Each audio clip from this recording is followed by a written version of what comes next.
Hello guys, this is Swati and I am to talk about episode 3 of last of fast. First 2 episode जो थे वो infection centric थे, survival को importance दिया जा रहा था। ये थर्ड एपिसोड एक अनयूजुअल एडअप है, ये एक लव स्टोरी है। सो यहाँ पर जब ह्यूमैनिटी खत्म होने की कगार पर है, उसमें एक फंगस लग गई है, तब क्या बस जीने के लिए जीते रहना चाहिए, सर्वाइवल ही सबसे बड़ी चीज़ है, या एक स्टेप आगे चलकर उसके कुछ और है जो लाइफ को मीनिंगफुल बनाता है, पर्पस देता है, और प्यार से बड़ा पर्पस क्या होगा। तो यहाँ पर लव स्टोरी के थ्रू ये समझाया जा रहा है। शुरू में ही पता चलने लगता है क्योंकि जोल जब टेस्ट केक होने के बाद काफ़ी सैड हैं और वो नदी में पानी को फील करते हुए दिख रहे हैं, बहुत इमोशनल दिख रहे हैं। वो स्टैकिंग भी कर रहे हैं पत्थरों की।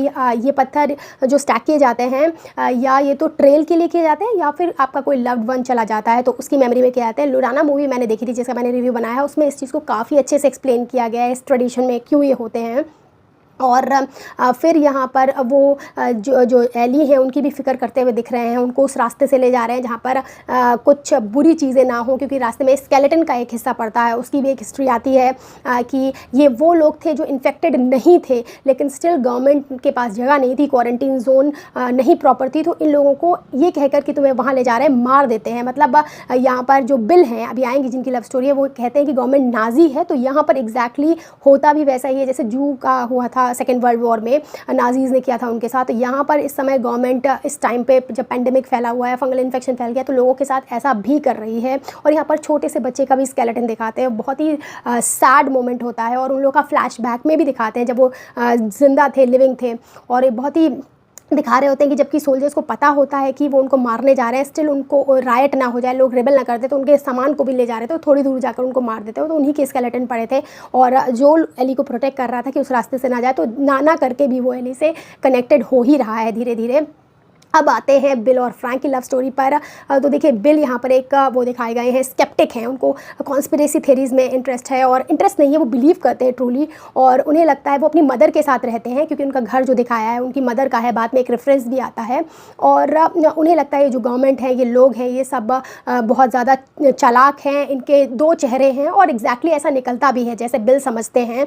एक तरीके से वो सर्वाइवलिस्ट हैं और वो इसके लिए काफ़ी पहले से इंतज़ाम किए हैं, उनका घर पूरा सुख सुविधाओं से लैस है, और उनको पता है कि कभी ना कभी ऐसा होना है और हो भी जाता है। ऐसे आपको बहुत सारे कॉन्स्पिरेसी थ्योरी वाले लोग मिल जाएंगे। वो इतने ज़्यादा शातिर हैं कि उन्होंने अपनी बेसमेंट के नीचे भी एक बंकर बना रखा है, तो जब लोग चेक करने आते हैं वो उसी कॉलोनी के या उसी टाउन के कहें हम, जहाँ के लोगों को ले जाके बाहर मार दिया है, उसी के ये बिल होते हैं, और इन्होंने अपने बेसमेंट के नीचे भी एक बंकर बना रखा है, तो वहाँ छुप जाते हैं। जो जब देखने के लिए लोग आते हैं तो ये मिलते ही नहीं हैं वहाँ पर, आपने अगर ध्यान दिया हो तो। और फिर ये उस पूरी जगह को एक तरीके से अपना फोर्ट बना लेते हैं, जबकि गेम में पूरी और बड़ी एरिया को किया था, लेकिन ये पर्टिकुलर लोकेलिटी को ही बनाते हैं।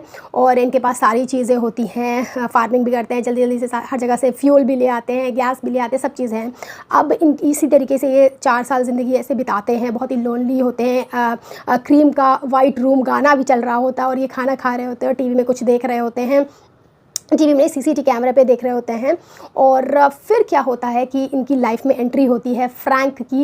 इन्होंने एक ट्रैप बना रखा है, उसमें फ्रैंक फंस जाता है, और फ्रैंक जब इनकी लाइफ में आता है तो वो एजेंट ऑफ क्योस की तरह आता है, उसको ब्यूटी पसंद होती है, इनकी सूखी ज़िंदगी में रंग भर देता है वो। और इनकी जो नोट्स होती हैं, देखिए यहाँ पर सिम्बॉलिकल भी है, जो उन्होंने बेसमेंट के नीचे भी बंकर बना रखा है, तो ऐसा लगता है इन्होंने अपनी आइडेंटिटी को छुपा रखा है, ये कुछ हैं और ये लोगों को इन्होंने अभी तक नहीं बताया है।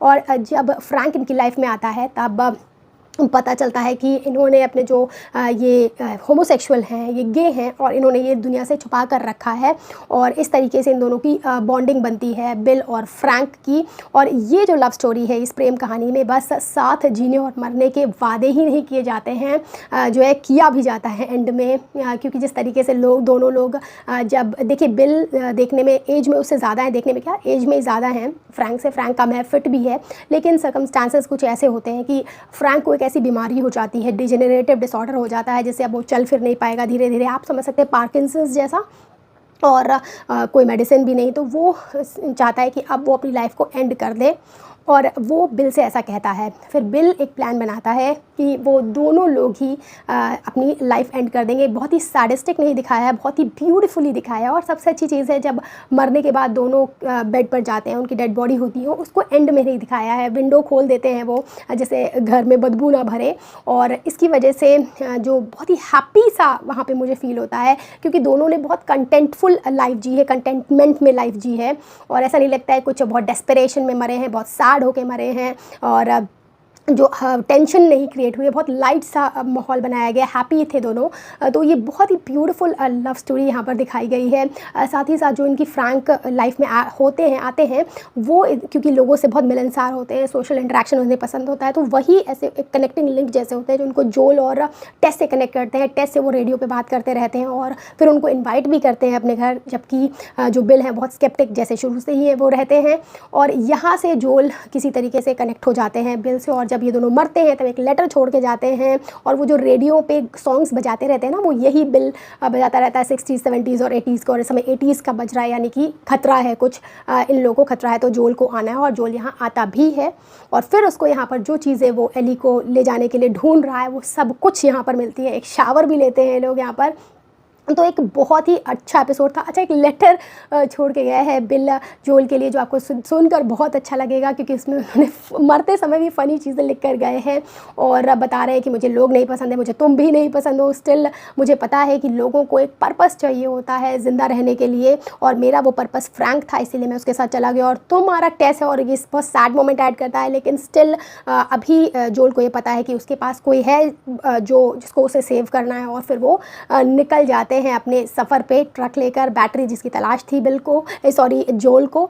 सो ओवरऑल एक बहुत ही अच्छा एपिसोड था जो अच्छा मूड कर देता है, और ये बताता है कि लाइफ में सर्वाइविंग के अलावा भी और भी कुछ होता है जो उसको और मीनिंगफुल वर्थफुल बनाता है। मुझे लगता है इसके एपिसोड के बाद जो ऑडियंस है और ज़्यादा इमोशनली इन्वेस्टेड हो जाएगी इसमें डेप्थ आ गई है, और IGN ने इसको बहुत अच्छी रेटिंग दी है, काफ़ी अच्छा बताया, लोग बहुत ज़्यादा तारीफ़ कर रहे हैं एपिसोड की, और काबिल तारीफ़ है भी। यहाँ पर एली का एक सीक्वेंस आता है जिसमें नीचे उसको एक बेसमेंट में एक ज़ॉम्बी मिलता है, और ज़ॉम्बी फंसा हुआ होता है, तो वो मूव नहीं कर सकता है, लेकिन एली पास में जाकर उसे कट करती है। ऐसा लगता है उसको पेन देना चाहती है या फिर इन्वेस्टिगेट करना चाहती है, एम्बिगुअस था वहाँ पर, और बाद में उसे मार देती। तो ऐसा लगता है एली जितनी सीधी दिख रही है उतनी है नहीं, और बहुत सी ऐसी चीज़ें हैं जो एली ने छुपा कर रखी हैं अपने फ्रेंड के बारे में। कोई तो था मॉल में जो उसके साथ गया था, और जहाँ पर उसको ज़ॉम्बीज़ ने काटा है, और शायद उसके फ्रेंड को भी काटा हो, और कुछ हुआ उसके साथ। जैसे ज़ॉम्बीज़ को वो बिल्कुल पसंद नहीं करती है, वैसे भी ज़ॉम्बीज़ को कौन ही पसंद करेगा, लेकिन वो ऐसा लग रहा है कि हर्ट करना चाहती है।